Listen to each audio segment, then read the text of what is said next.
Bom, pessoal, sejam bem-vindos à nossa primeira aula. Eu sou o professor César Augusto e eu vou falar hoje para vocês sobre os métodos pedagógicos da natação. Antes da gente começar, deixa eu me apresentar para vocês.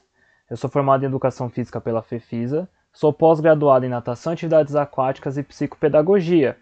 E quando a gente fala de métodos pedagógicos, o que a gente está falando, né? O que a gente está elaborando com relação a isso? Métodos pedagógicos são as estratégias pelo qual o professor ministra o seu conteúdo, ele passa o seu conteúdo para o aluno, né? E aí, com esses métodos, a gente elabora a relação professor-aluno dentro dessa aula. E como existem muitos métodos, muitos foram criados durante o tempo, ele decorre do seu período histórico, de quando ele foi feito, de quando ele foi elaborado, certo? Então, hoje, no nosso bate-papo, hoje no nosso curso, eu vou falar de 4 métodos para vocês. O behaviorismo ou clássico, o socio-interacionismo, o construtivismo e o montessoriano. Então, o nosso curso vai compor esses 4 módulos, tudo bem? Então, vamos começar falando o que é um módulo, né? Como é que eles são, tudo que eles têm. Então, a gente vai falar basicamente as particularidades dele e como eles são aplicáveis na água. Isso sempre depende do seu público e aonde você está aplicando. Todos é possível aplicar na água. Qualquer método a gente pode aplicar na água, desde que a gente entenda o público, o objetivo, o que a gente está fazendo, a cultura daquela situação, né, daquele povo que a gente está aplicando. Então a gente precisa entender tudo isso com calma para saber como é que vai ser o melhor método. Então o primeiro método, a primeira forma que eu vou falar para vocês hoje, vai ser o behaviorismo, ou a teoria clássica. Ele foi criado por Skinner, né? E os efeitos iniciais, as formas iniciais de estudo dele foram feitas com animais e posteriormente com humanos. E basicamente ele fala sobre condicionamento.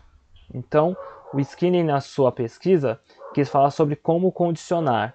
E um grande fator da pesquisa do Skinner, um grande classe da pesquisa do Skinner, é a caixa de Skinner, ao qual ele colocava um rato lá dentro. Vocês podem ver aí.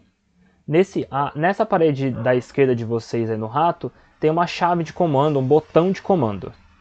Né? Na real eram 2 botões de comando. Se ele apertasse o botão certo, abria uma caixinha e ele recebia alimento. Se ele apertasse o botão errado, ele recebia choque.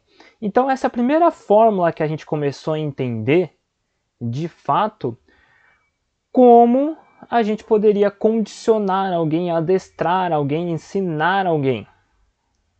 Foi pela caixa de Skinner, né? Por esses experimentos que ele fez com ratos. E aí ele foi fazendo outros experimentos com outros animais e consequentemente com humanos. Existe um teste hoje com humanos chamado teste do marshmallow. Essa menininha aí, eles pegam um potinho com doce, isso é um canal do YouTube, aí ó, da Helena Guimarães. Eles pegam esse potinho de doce e colocam na frente da criança e falam: a mamãe vai ali e não pode comer. E aí a criança fica ali olhando, e aí só pode comer com o segundo estímulo. No teste de marshmallow, se a criança come antes do primeiro processo, antes do primeiro estímulo, né, do estímulo inicial, ela só pode comer um pote. Se ela consegue se segurar e não comer, ela vai comer 2 potes. Então ela vai ganhar 2 doces, e esse é o feedback positivo com relação a essa situação. Nesse vídeo a menina até consegue ficar sem.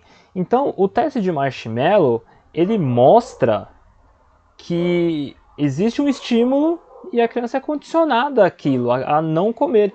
E qual que vai ser o feedback positivo? Ela vai ganhar 2 potes, ela vai poder comer, ela vai poder, né, ter aquele prazer daquele doce, ter aquele prazer direto daquele bem, enfim.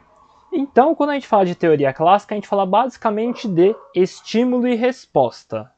Então, a estimulação é ensinar o rato a bater no botãozinho certo, a resposta é ele receber a ração dele.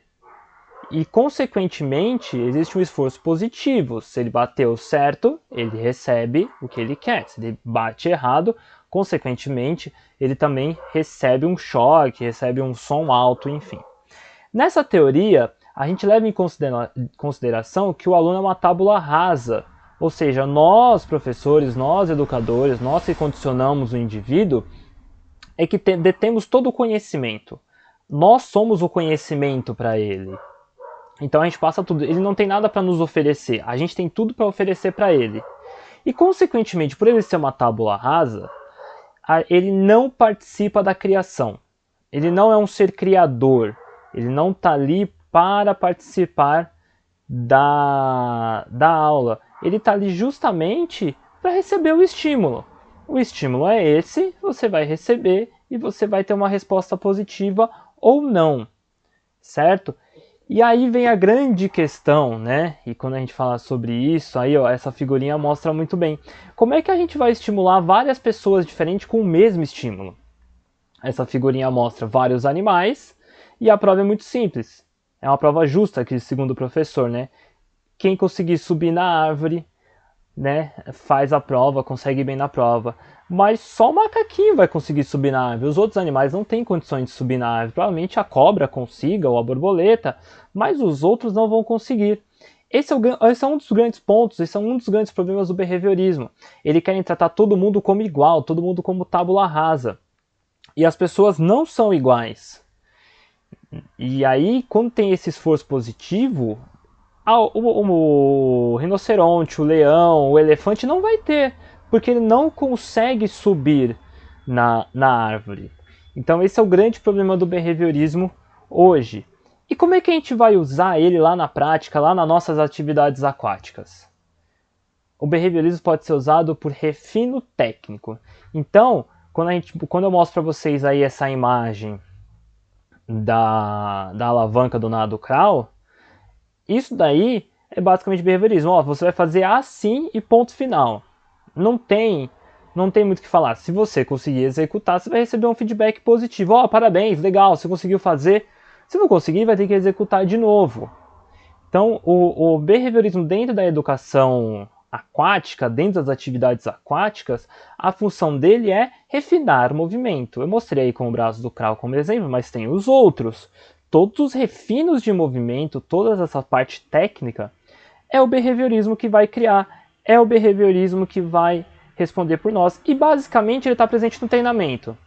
Tudo que é com relação ao treinamento é behaviorista. Tem o estímulo, que é lá o treino, tudo bonitinho, e a resposta. Como é que é a resposta? Parabéns, você foi bem no treino. Ou ó, tem que melhorar. E tem aqueles gritos que a gente está acostumadíssimo dentro do ambiente de piscina e dentro de alguns outros ambientes, do treinador gritando, dando ou feedback positivo ou feedback negativo. Aquilo é o behaviorismo. Essa é a situação do behaviorismo. É esse estímulo. Então sim, ele serve para água. Alguns de vocês devem estar pensando, nossa, então não tem como usar. Tem. No refino, na parte final. A hora que você vai pegar o teu aluno e vai ter que mexer no detalhe dele. E vai ter que ajustar aquele ponto de nado. Então é aí que o behaviorismo entra. Indo para as outras modalidades, também ele entra no refino. Nós vamos pensar no jogador de futebol, nós vamos pensar no arremesso de basquete. Não tem muito para que fazer graça, não tem muito ao que inventar. É estimular e ter feedback positivo. E mostrar aonde está certo e mostrar aonde está errado. Tudo bem? Com relação a isso, esse é o nosso primeiro módulo. Falei sobre behaviorismo, me apresentei para vocês. Os próximos módulos vão ser dos outros métodos pedagógicos.